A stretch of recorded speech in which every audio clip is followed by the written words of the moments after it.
These are the Comic Kings.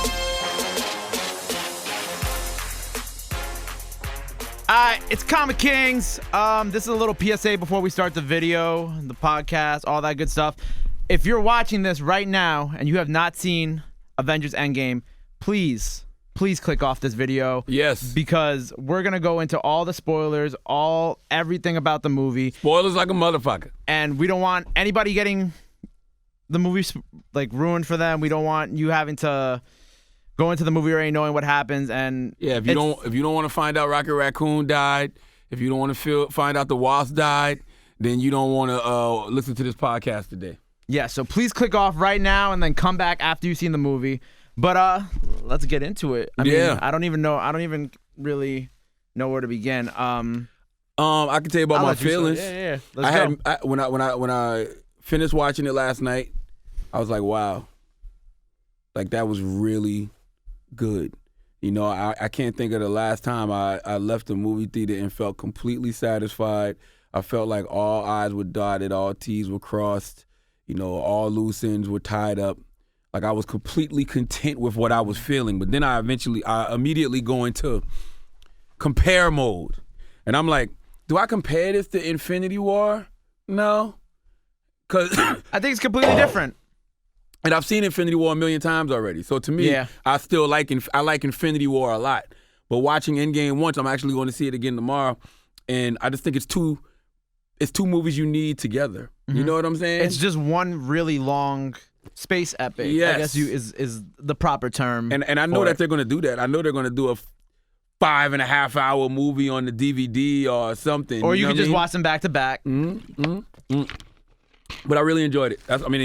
There's nothing else to say. Like it's the most fulfilling I've ever felt in a movie ever. I think that compared to Infinity War, they're their own separate movies, and this movie is just like it brought everything back full circle. Yes. Like you got references from other movies that came around and had a payoff here. You actually learned more about other movies because of this movie, and like it wrapped up everybody's character arc in such a nice way, even from the beginning, right? And this is where the spoilers come in. With Hawkeye was the only person that we hadn't seen post-snap or when the snap happened, because we saw Scott Lang and Ant-Man the Wasp. We saw them all disintegrate around him. And then just watching Hawkeye and with his family and, you know, the future Hawkeye, Kate Bishop, and they all just disintegrated. And then you could just see, like, the look in his eye. And then his transition into Ronin was just, like, over the course of, you know, the 5 years that they took after they killed Thanos. I thought that was just that was amazing, you know? Yeah, and then the Ronin character was dope because it was just all revenge. Thank you. He only became Ronin for revenge. Yeah. Because hurt people. So he had all of that pain that he was redistributing to others. You know what I'm saying? For all the evil people in the world who survived the snap. Yes. I think that the beginning where they killed Thanos, I thought that was necessary. And I remember when I was in the theater, I was like, I don't know how Thanos is gonna come back from this. I'm gonna tell you why I didn't like that. No, I did like that. I'm just saying. Listen, there's nothing I didn't like about the movie. Let's be for just things that you had small issues with, like little nitpicks. Because later on, when they fought Thanos ain't really popping without the Infinity Gauntlet. So think about how easy they killed him in the first 15 minutes as opposed to the end of the movie when they got the epic fight scene and all of them were trying to jump him. And he just flicks Captain Marvel off like a roach. And it's like... And then you don't see Captain Marvel again until the funeral. You don't see Captain Marvel again until the funeral. I'm like, they should have beat Thanos just as easy as they did in the first, 15 minutes of the movie. Well, I think you have to realize that in the first 15 minutes of the movie, Thanos also didn't have the gauntlet. He was beaten up from battle, and at that point, like he completely did not expect any of that. And they had Captain Marvel. They sneak attacked him, and they just got him. Oh yeah, you know what I'm saying? Like I just thought about it. Yeah, because he had just tried to destroy the stones 2 days prior, so therefore he was hurt. And he said it almost killed him, so he was already weak. Yeah. And the Thanos that they fought in the end was the younger, stronger Thanos. Okay, from 2014, because the Thanos that they fought at the end of the movie was the Thanos from Guardians of the Galaxy before he got all the stones. So, what did you think about the time jump? Because I think the time jump was kind of, I don't know, it was expected, but it was also really like, it kind of took me it kind of took me back because I didn't think that they were going to jump 5 years in the future. I thought the time jump was great because it made sense. It shows why, another spoiler, why Thor got fat. Yes. You know what I'm saying? And you think about, 5 years of agony that all of these people have been going through. Like, I think it humanized all of those superheroes in a way that I've never seen superheroes humanized on screen. Yeah. Just the fact that they had to deal with 5 years of grieving. You know what I'm saying? How would superheroes grieve? Like, you saw how Thor grieved, Bruce Banner had to figure himself out, literally. he figured himself out by merging the two sides of himself, which I loved, by the way. I thought the Professor Hulk was like such a smart move of them to do. 'Cause I feel like it was like the perfect kind of conclusion to his little arc that they started in Thor Ragnarok with his constant conflict with the Hulk, and it just led to them ending up merging at the end. Yeah, that was actually a good analogy for life, though, when he said that this whole time he's been looking at the Hulk as a curse. And I say that all the time about, things that we all have in us or defects we may have, and we look at them as like, oh, this is, a curse, this isn't good for us, but it's just embracing what you consider a flaw, and that flaw is usually your ultimate strength. You know what I'm saying? And that's what I took from that. Did you think that some of the humor was kind of misplaced? Like I told you off the rip when I saw you this morning that Fat Thor I wasn't really on board for at first. Just because I love Fat Thor, bro. It grew on me towards the end, like when he got the two hammers and he did the and he got like the little twist in his beard, and when the armor was all on and they were fighting Thanos, I thought that was cool. But Fat Thor at first, I was like, what? What the fuck was this? I loved Fat Thor, and the reason I love Fat Thor is because he was grieving the hardest. Because not only did he lose, it was technically his fault. A whole world. It was his fault that the whole snap happened. Because of his ego. Because instead of aiming for the head, he hit him in the heart and wanted to talk to him and let him, like, told you I was going to come back. Just get the job done. So that grief would ruin him. You know what I'm saying? That grief would make him feel like, oh, man, I can't get over that. And, like, when Hulk came in and said things, he was like, we don't say that name around here. Like, you know exactly why Thor was in the condition he was in. I thought that was amazing. And you're humanizing a god. Yeah. You know how hard it is to humanize a god? Like, I thought that was great. And Chris Hemsworth is like, he enjoys playing Thor now. And the setup at the end, I think, for him, because, they had talked about how a bunch of their contracts are up, like Chris Evans' contract was up, Robert Downey Jr.'s contract was up. But I think Chris Hemsworth really enjoys playing Thor now. Like, he found himself in the character. So I think that I thought that they were either going to do a Thor 4, but they really like set him up to be part of Guardians now and be in the final Guardians film. Well, you need Thor. You think it's going to be a final one? Yeah. Guardians 3 is happening still. Oh, no. But you think that's going to be the final one? Like, what do you mean? Like a final appearance? I thought you said the final one. Oh, no. I'm just saying that, like, the final Guardians movie is going to happen and Thor's going to be in it. Got you. Nah, you need Thor for Phase 4. Yeah. Because of the cosmos. You know what I'm saying? I think it's still important to keep some of the existing Avengers that they have from the beginning, like the original 6. I think it's important to keep them around. Like, they can still keep Steve Rogers around in some small capacity. He's an old man, but... Well, Steve exists in different timelines now. You know what I'm saying? Like, that's the other thing that we forget. And, in the comic book, I remember they drained Steve of his super serum one time, but then he got restored because of the Cosmic Cube. Right. You know what I'm saying? So, they did that a few years ago. They had him as an old man. Yeah, that could happen. But also, he exists in other timelines. You know what I'm saying? So it's like the old Steve. And that was the only thing that was confusing to me about. And you were trying to explain it to me before, and even I had like a little trouble keeping up with exactly what because they did say, because they made it a point to say time travel isn't like Back to the Future. Yes. It's not, you can't, if you go back into the past and disrupt things, it won't affect the future. And then the ancient one, when she was talking to Bruce Banner, kind of explained it as if you take one stone away and then it creates a whole new chain of events that could happen in this universe if things aren't put back to the way they were. But then when Steve Rogers went back in time and he didn't come back, and then he's as an old man, that technically just created a whole new timeline. We're getting into real deep X-Men, like, confusing territory here, but did it like create a new is this like a new timeline? Well, yeah, they said that in the movie. They said that they create not alternate dimensions, so to speak, alternate timelines, right? So you can create timelines that are just new without disrupting whatever else is already going on. Yeah. You know what I mean? Like, if you notice when they went back to New York, everything that was happening in New York still was happening. Right. You know what I mean? The only thing from New York that I think will But this probably an alternate timeline was created was when Loki when grabbed Loki got the cube. Yeah. So Loki grabbed the cube and escaped, and Loki created another timeline. Yet another reason why you can't get rid of Thor. Right. You know what I'm saying? Because Loki will probably be around in the future. So I think what Captain America did, he went back. He lived his life with Agent Carter, and they kind of probably were just low key. Yeah. You know, and everything else was happening around him anyway. And I think that's the only thing that would give Steve Rogers peace, because I couldn't imagine the Steve Rogers we know that says things like, I can do this all day. There's no way he would sit around with Agent Carter knowing that all of this other stuff was going on. But the reason he was content with being with just Agent Carter, because he knew there was the other Captain America that was supposed to be in that timeline, still going through all those things, still getting, taken out of the ice, still getting with S.H.I.E.L.D., still going to fight Thanos. Becoming you know an what I'm Avenger, saying? yeah. Yeah, all of that was still going to happen regardless. I mean, this is just kind of like a little, not a nitpick, but it's more like a question that I have, because we all know Agent Carter died in Civil War. So now that he was with her whole life, and she didn't marry, I guess, the other guy that she married, did she live a longer life? Was she still, alive? Was Steve by? I don't know. I think she died. She probably did die, but that's just something that I was wondering. But I think the way that they handled his ending in particular was just like the Russos have never not landed an ending, in my opinion. They did Winter Soldier, landed that ending perfectly. They did Civil War.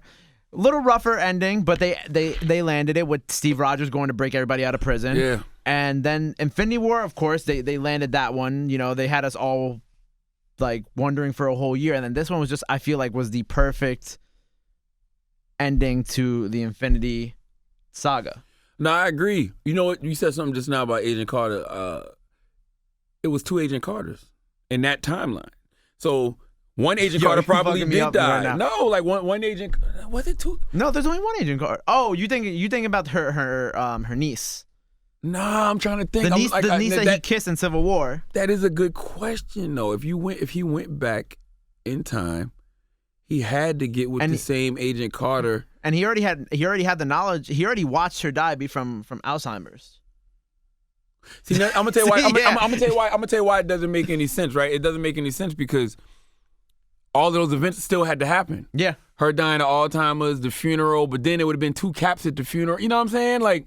Maybe the man she married was actually Cap in the Winter, and not in Winter Soldier. Oh yeah, in Winter Soldier. Yeah, they leave a lot of things up to interpretation. But I think that's just kind of like us nitpicking as fans. You know what I'm saying? If you're just watching the movie, you just kind of accept the fact that he went back in time, they lived their life, he got his last dance with Agent Carter, which is another full circle moment in the movie. And did the old Captain America, did he just live to get old and he knew where they were going to be at because he had lived that before? Did he know they were going to be in the woods next to the time machine? Because he didn't come back through the quantum realm time machine. Yeah, he was just saying that. And how did he get a fixed shield?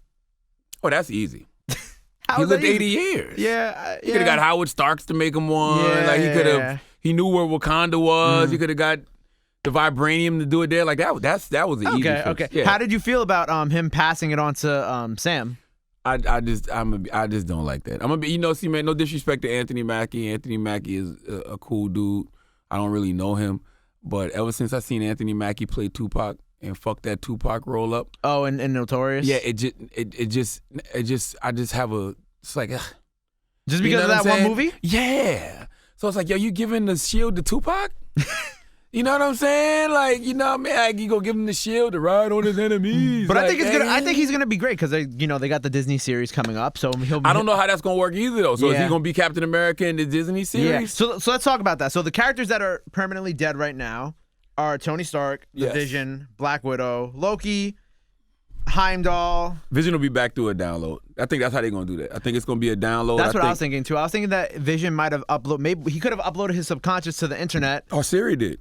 Yeah. When Siri was trying to save the stone out of his head. Because I don't think that it's gonna be I don't think that they're just gonna that all these shows are gonna be prequels because they made a point to say that these shows are gonna have effects on what happens in the future of these movies. Yeah. So I think that WandaVision show, I think that's gonna be present. I think they're just gonna rebuild Vision in some form. I think that Siri download somebody downloaded Shuri, Vision. yeah. Remember Shuri? Because remember when I said Siri like the shit on the phone. Because remember when I think it was Age of Ultron when Bruce said Vision can exist without the stone, basically. I mean, he was like, the stone is only a part of you. Right. You know what I'm saying? So Yeah. they had to upload. And that's when Bruce was talking his about shit. how if you take the stone away, the best parts of Vision could still be in there. Yeah, so I think they uploaded his conscience. You know what I'm saying? That's what Yeah. I think happened with Vision. How did you feel about Black Widow's death? Because I feel that moment was, that was unexpected, and I don't know. I was very, I don't want to say underwhelmed by it, but I just don't think that they ever used her to the point, to like in a proper manner that I had like this real deep emotional connection with her. Very unexpected. I thought that, the reason I liked it is because I thought they would do something like just get rid of Hawkeye, which you wouldn't be tripping if Hawkeye got killed. I would be. I like after Age of Ultron. I really liked Hawkeye. I like Hawkeye too, but I ain't tripping if he died. Like, and honestly, that would have been the cheap way to do it, especially being that we just saw his daughter come back and be Hawkeye. I didn't see that twist coming. There's not one spoiler I read prior to Endgame, not one leak I heard about that said anything about Black Widow dying. Yeah. So I was like, wow. You know what I'm saying? And her whole like brain was kind of like splattered. Like they had all the blood around. Like it was really intense. Like it was just like Gamora's death, except it was more, I guess, bloody and more like kind of graphic. And their whole fight to like be the person to die, like Hawkeye, them going back and forth fighting with the Red Skull, just watching them fight. I thought that was really cool because it really showed their, because their bond, because they were SHIELD agents for, however long before Avengers together. Yeah, it was also crazy with Black Widow because she in that movie, to me, in Endgame, had really stepped into like a leadership role. You know what I'm saying? Like she always mattered. But it seems like, she was the person. She was running it. She was the collective, glue keeping everybody together in that movie. She was the one keeping up with everybody. She was the one still talking to everyone. Like, she kept things together. So she kind of like really put herself in a position and like, even going to talk to Hawkeye and saying, it's a chance, and convincing everybody like, we can go get this done, going to go see Tony. Like, I felt like she really came into her role as a leader in Endgame. So to see her get clapped was like, And then it's wild too because like, that scene at the end, which I thought was really, and listen, I'm all for women's empowerment. I got 3 daughters. The A-Force. Yes, A-Force. I love it, but that was such a pandering move to women, bro. Like, my God. Come on, man. That's because that the whole they're going to do an A-Force movie eventually. A lot of people want it. The comic is really cool. I don't think they're going to do that movie. You don't think so? No, because I don't think. Listen, all right, here's the thing, right? And this, what I didn't like about it was Captain Marvel is strong enough on her own, right? In that moment, you just seen her run through a mothership and destroy the whole mothership. So it's just a bunch of aliens on the ground. Spider-Man's like, I don't know how you're going to do that. And then all the women are like, we got it. It's cool. She got backup. And I'm sitting there looking at that scene like, that's dope from the perspective of women. You know what I'm saying?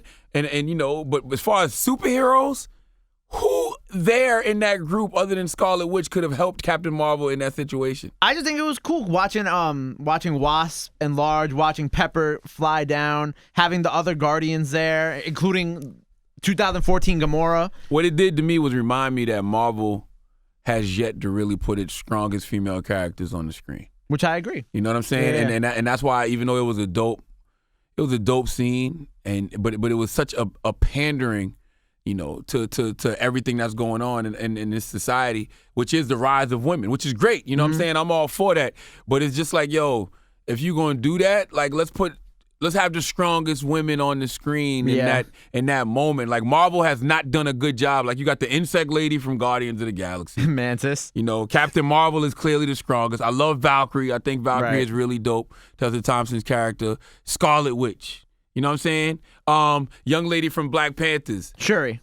No, was Shuri in that scene? Shuri and Okoye were in that scene too? Shuri and Okoye were in that scene. I didn't like Shuri and Okoye in that scene. I didn't like them in that scene because I think that they're so strong when they're with Wakanda. You know what I mean? They didn't look strong in that moment with these people who have actual superpowers. You understand what I'm saying? Yeah. So even though it was a good moment and it was a great look, a salute to women, I just couldn't help but think like, Marvel has not put its strongest female characters on screen, and that's whack to me on Marvel's part. You know what I mean? And even being that Black Widow wasn't in that scene, like she was dead, like the scene would have looked a little stronger if Black Widow was there. Even though Black Widow don't have no superpowers, it's just that's a woman that they have developed over the past 10 years. It's like Captain Marvel is a woman that they're developing. The rest of those characters haven't developed enough to be in that moment other than just saying, oh, they're women. Right. Hear them roar. Like, you know what I mean? I just thought that was kind of weak on Marvel's part. I see what you're trying to say about how they haven't really built up these characters, but I think this is kind of them, in a way, kind of starting to get to that point. Because if you look at, like you said, in recent years, the rise of women, especially in Black Panther, you have the Dora Milaje, you have Okoye, you have Dora Shuri. Milaje look way harder than the A-Force. That's what I'm saying. Like, Dora Milaje looks strong. And the Dora Milaje were in the front when they brought everybody out of the portals.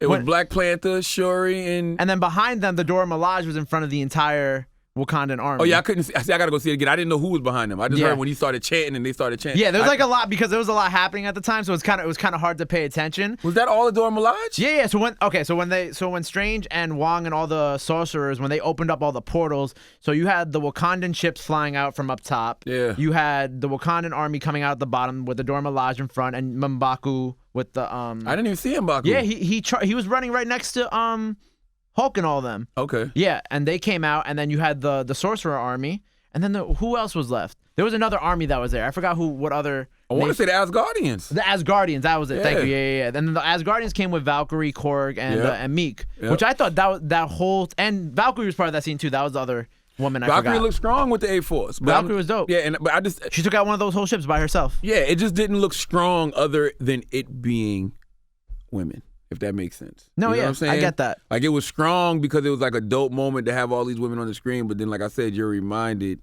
that Marvel has not really put its strongest women characters in the forefront. I don't know if it's because they don't have access to them. You know what I'm saying? Maybe they will now because of the Fox-Disney merger, so now maybe they can do maybe a little more with it. You can see Storm. Like, imagine if that was Storm, I know, Jean Grey, Rogue, Captain Marvel.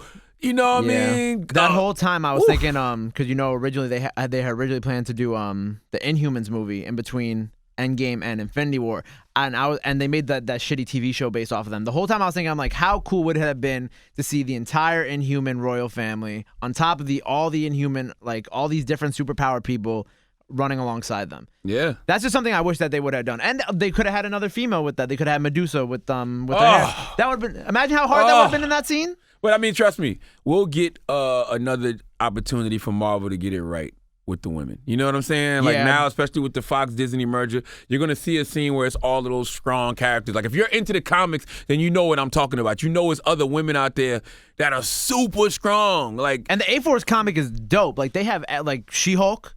She-Hulk, would be dope if they could have done She-Hulk. Yeah. They also set up the Young Avengers. Yes. You know what I mean? Yeah. You got Hawkeye's daughter. You have Scott Lang. daughter. I argue that scene when he goes to visit his daughter, I think that was one of the more, I guess, emotional scenes in the movie, especially for me. I don't know. It felt really emotionally heavy because I guess her parents died. Yeah. And she was left alone and she grew up and I don't know. It was just really emotional, but I really liked it. They really set it up for Ant-Man and the Wasp, or Ant-Man 3, whatever you want to call it. They really set it up for her to maybe become a bigger part in the final movie, in the final trilogy for them. Let me tell you something. That was the illest thing about this movie to me. I have not been on an emotional roller coaster like this in a movie in a long time. I don't even know what that tone is that they captured, but they captured it. Like, you said something out in the lobby, you was just like, it was beautiful. And that's what it was. Even the deaths were beautiful. Yeah. You know what I'm saying? The death of Black Widow was a beautiful death because she sacrificed herself for a greater cause. You know what I'm saying? Mm-hmm. The death of Tony Stark's was a beautiful death. Oh, Peter running up to him at the end and saying, Mr. Stark, Mr. Stark. Like, they really kind of brought that back around to when Peter died. When he turned to dust in Infinity War, like he did the same thing he did in Infinity War, but this time it wasn't him dying; it was Tony dying. I've never seen Tony Stark look that human in the 10 years of Marvel. Everything from him having a daughter, to finally the daughter, that one hurt. Finally, thank you for finally having something to live for other than just his money or whatever. You know what I'm saying? Like, man, like they. My man Dan is passing me some water in halls.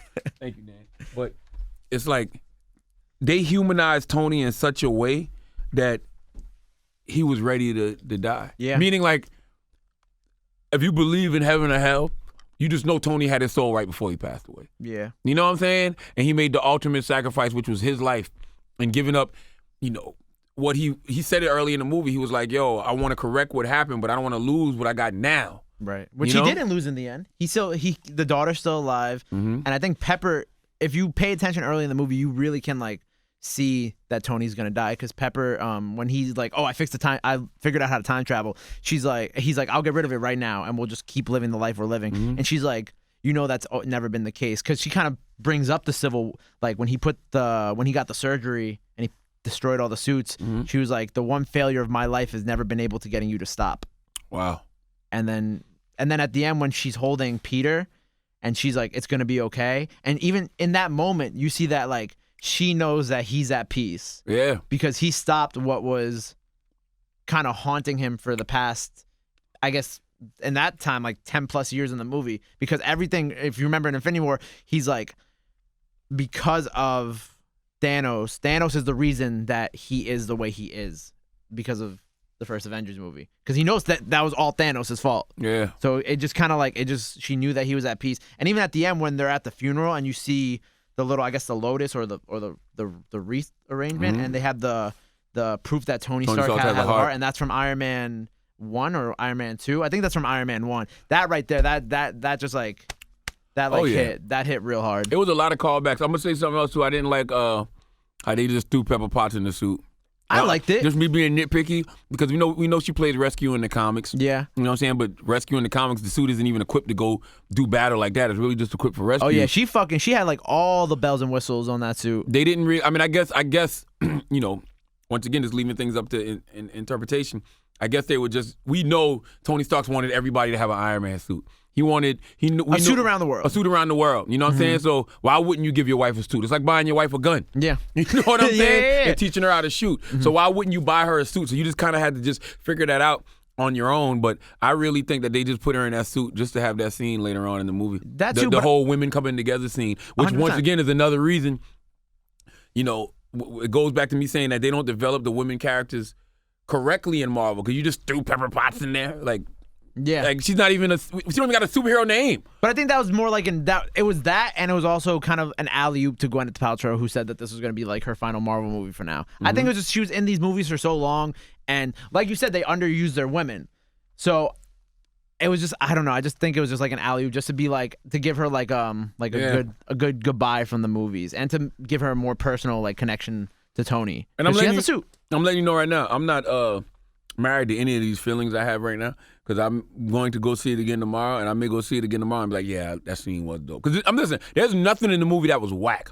Not at all. This is just me being nitpicky as fuck. Like how I said I didn't like Fat Thor at first, but then like once the movie was over and I kind of marinated my feelings, I was like, you know what? That wasn't bad, because they really just made him a Guardian of the Galaxy. They really set him up to be tonally right for that movie. You know? Yes. And so I didn't mind that. And they set up the multiverse perfectly. Like now, for anybody sitting around thinking, how are they going to incorporate X-Men? How are they going to incorporate, you know, the Inhumans? Because they got to do all of that. They got to redo the Inhumans bullshit again. They have to. That was a mistake on their part. So it's like, this is how. You know what I'm saying? Because there's so many different universes. So you can see your favorites interacting with your other favorites and not even think anything about it. Because I'm sure there will be a world where the X-Men exist.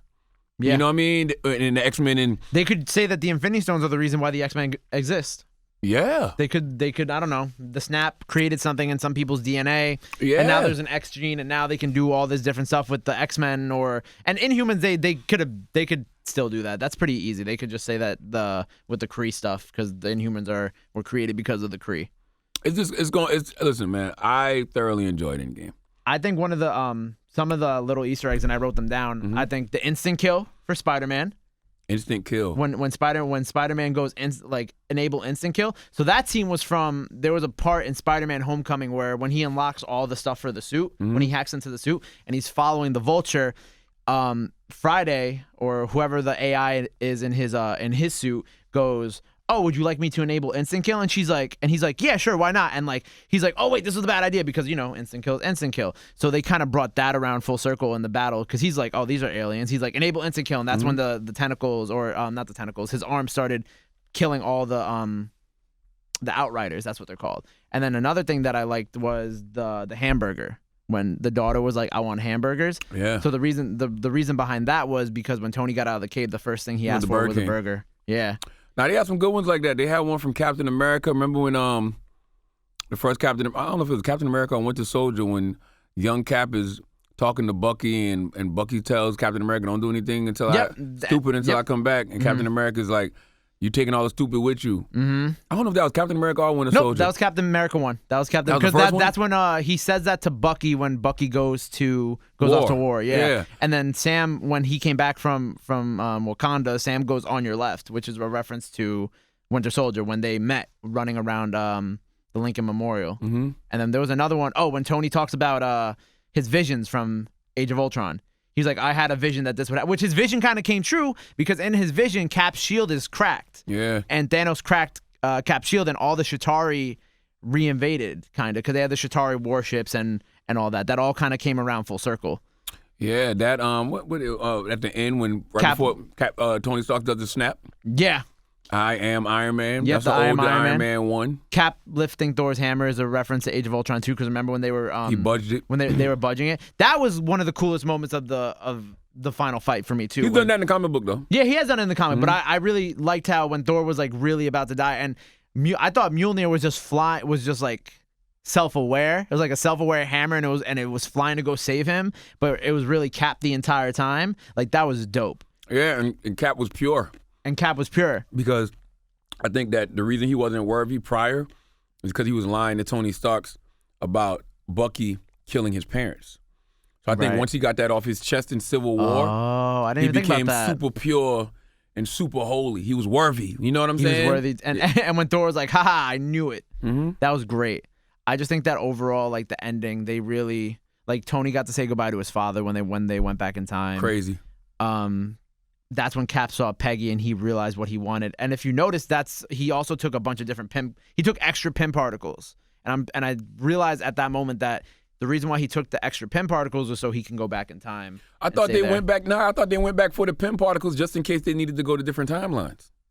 I think they went back further because they were out of Pym particles, and then they took, because like you only needed one vial each to go back to the future, but he took 4. You just hit me to something. He just took 4. So you know you're going to see Chris Evans again. You could, yeah. Because he's got Pym particles. He could, yeah. So if he needs to travel and come back to the future, he can. You know I think that they leave that open because that way you can. He probably has one left. Yeah. So in case they ever want to bring him back to the future, in case he ever wants to come back or they need him for some movie, they could do it.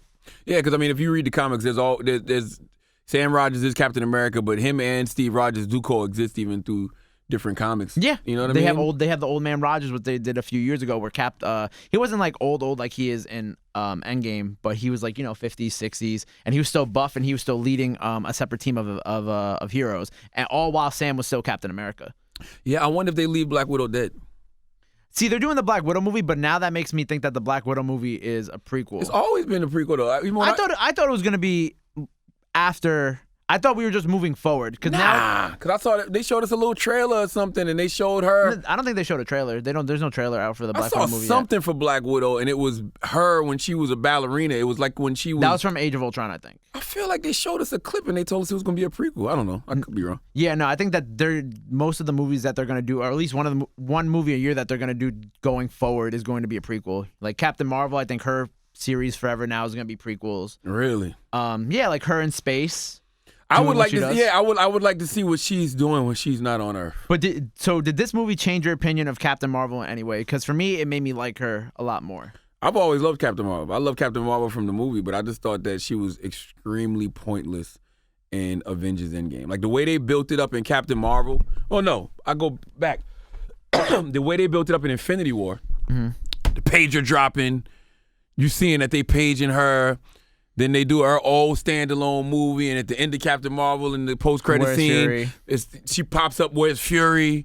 Like, I thought she was going to play a bigger role. You know what I mean? I'm not saying they didn't need her, but I I'm glad she's been introduced to the world. And they still kind of kept her in the movie, like when remember we were talking about the Black Widow leading the Avengers, she was still checking in with Black Widow. Yeah, because Captain Marvel's gonna be the new leader. Yes. You know what I mean? Eventually, I think so. I think so too. Like it's like, yo, she came through, she destroyed the mothership.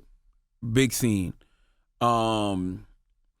She helped him with Thanos early. I guess that blasted Thanos and then putting him in the headlock, and you know what I mean? I guess all of that was work, but it was just like, They didn't need her in Avengers Endgame, but I'm glad she's there. Yeah, it was definitely more for fan service than for an actual purpose. Plus, when at the funeral, she was standing at the top of the steps by herself, which kind of, for me at least, signified the future. Like, I think that all the people that they have going forward, moving on to the MCU, are going to, like, all the predominantly important people were all kind of standing in the back.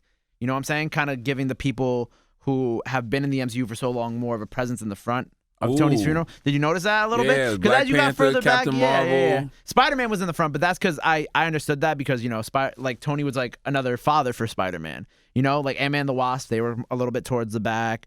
The Guardians were in the back. Nick Fury was in the back. Maria Hill. General Ross was even there too. So I thought that final scene, it really felt like something out of the comics, you know, like all the superheroes coming together for somebody's funeral. I was trying to figure out why the fuck.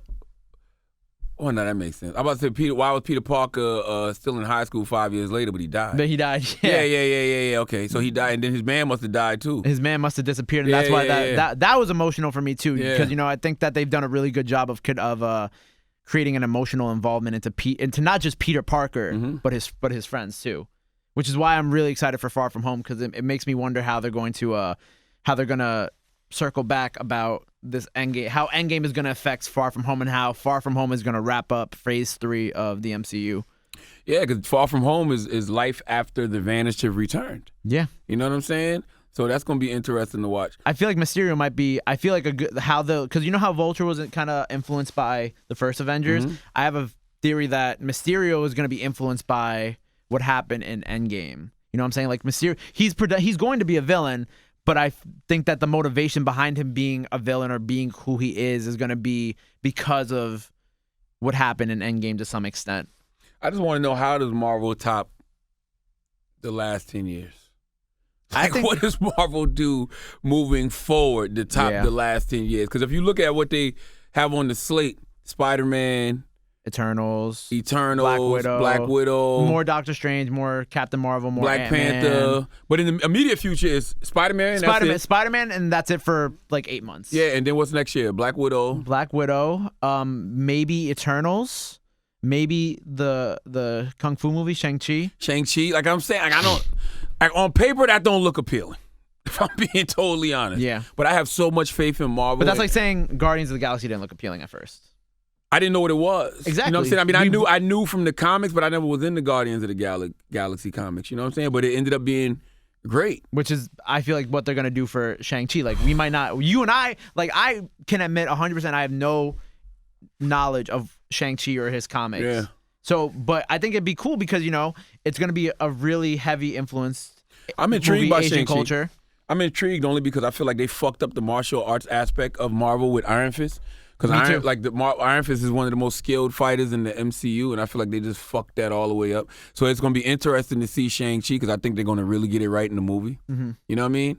And I just hope that they're introducing these characters for real story arcs and not just for diversity purposes. You know what I'm saying? Because I'm all for diversity, and it was a period I did not like diversity in my comic books. I was like, if you're going to create diverse characters, make them new. You know what I'm saying? Create a Riri Williams, you know, all these new people. And listen, I love Riri though. But see, that's what changed my mind about diversity in the comics. I'm like, I like Ironheart. You know what I mean? I liked the Asian Hulk. So like, I was cool with that. But I just hope in the movies, because it seems like even with Endgame, like with that scene with all the women, and then there was another scene where, you know, when Steve passes the thing to Sam Rogers, even though that really did happen in the comic books, or when Thor tells Valkyrie, you're going to be the king now. Like, I just feel like I forgot that happened too. Yeah, I just feel like all of that stuff was just to satisfy the diversity quota, the people that are screaming for diversity. Like, I just feel like they're doing that. And when you start doing that, which is cool, you're going to have to give something for everybody. Right. Marvel doesn't have that. Not yet. So you kind of setting yourself up for failure. Marvel don't have an LGBT character. They actually do. That's who? In Eternals, the lead of Eternals, whoever it's going to be, they're looking for an LGBT male. Is he LGBT in the comic? I think Hercules is, yeah. Oh, I didn't know that. Yeah. I believe so. Don't quote me on that, but I'm You think pretty they're sure. going to introduce Hercules in the MCU? Yeah. That's one of the. I believe Luke Evans is. I saw a report that Luke Evans is being eyed to play Hercules in Eternals. Wow. Yeah, I think Eternals is gonna be like their Oscar kind of bait movie. They're gonna have like all these like really famous, accomplished actors. Not that they don't already have that, but there's gonna be a lot of them in this one. Yeah. So I think so Eternals is gonna be their LGBT movie with the lead actor. They're gonna have the Asian lead with Shang-Chi. They're gonna have their female-led movies with Captain Marvel, Black Widow. They're gonna have their. Eventually, they'll probably do a Dora Milaje movie. They'll definitely do Black Panther 2 in like the next 2 years. And Storm might get introduced. Who knows? Yeah. And then they'll have Doctor Strange 2 eventually. They'll still have that. And then they'll finish up Ant-Man and the Wasp, and then they'll just start creating new franchises and then eventually lead to something bigger. I think that the Avengers movies are far from over. I think that they're still going to keep doing them. Of course the Avengers movies are far from over because you still got so many Avengers left and there's so many other villains out there to fight. I'm shocked they didn't introduce at least a hint of a new villain. But you know why I like that? Because of the end of the story. The end of the story, and it gives all of us a chance to just breathe for a second. Because I started getting anxiety through the movie. I'm not going to lie to you. You know what I'm saying? I'm just in the final scene, definitely anxiety. Because I was just like, after a while, I was like, man, when can my guys get a break? When can these ladies get a break? Like, they've been going nonstop for 10 years. Even with the post scenes, it's always something else. You know they're going to have to do something else in the future. When are they just going to get a break to live? And enjoy, like, their time with their kids and Absolutely. their family. Like, the illest shit Tony Stark said to Captain America when Captain said at the end, he was like, I finally decided to do some of that life that Tony Stark told me to get. You know what I mean? Like, that was dope. So, to me, this movie gave all those characters that. It gave all of us fans and all of the characters in the movie a chance to just breathe and have a life until the motherfucking next time. And then we'll watch Spider-Man, which will be a fun film. It won't be as like high stakes as Endgame or Infinity War. Yep. It'll be a nice little way to kind of like cool down from what we just watched, and then we get a nice little break from MCU movies until probably Black Widow or whatever comes out first. I'm not sure what comes out first next year, but we'll probably get an announcement soon of what's going to come for Phase 4. Oh, they got to announce Phase 4 soon. That'll definitely. San Diego Comic-Con's what, 2.5 months away? Ooh. So we're probably really close to the announcement of at least what's going to come next year, which I'm excited for. Word. So you have to rate this movie on a scale of 1 to 10. Well, off your gut, off the first time watching it, what would you give it? I'm gonna give it a 4. Out of 10? I mean, I'm gonna give it a 10. I'm my bad, 'cause I was reading a headline about Phase 4. I'm gonna give it a 10. I think it was great. I think it was the most amazing way to wrap up this past 10 years. Like I said, all I's were dotted, all T's were crossed, all loose ends were tied up. They didn't leave nothing on the table. There's no speculation. They didn't, give us more to even look forward to. They put a period at the end of the sentence that has been the MCU for the past 10 years. Yeah, I agree. I think it was at least a 9, if not a 10. I can't wait to see it again. I might go tonight. I'm definitely going Monday. But I just think it was just a beautiful.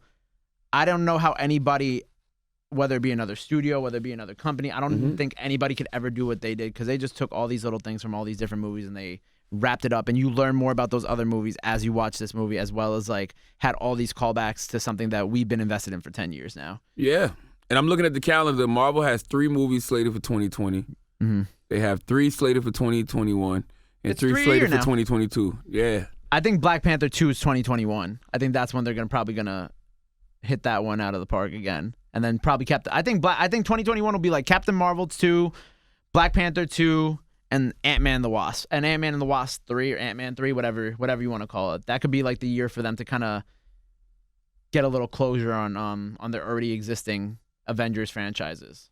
If not, maybe do another Spider-Man. Maybe do another Spider-Man, Guardians of the Galaxy 3. Guardians of the Galaxy, that's 2021, I believe, because I think they're gonna start working on that after James Gunn is done with the Suicide Squad for DC. Captain Marvel would have to be in one of those, probably 2020. Probably 2021, 2022. 2022. They normally wait like 2 or 3 years between movies. Like Doctor Strange was 2016, I think, and it's 2019, so he's long overdue for another movie. Yeah. Listen, man. Go Anyway. see it. We can talk about it more over the weekend. I can't wait to read all the theories that people are going to come up with. I Yeah. can't wait to spot more Easter eggs. But I'm actually going to see it again tomorrow. So Yeah, if we missed anything, like let us know. Like Word. send us your theories, send us all that stuff like that. I love reading through them in my DM. So yeah, it's the Comic Kings, Gabe P, yes, sir. Charlamagne the God. See you next time.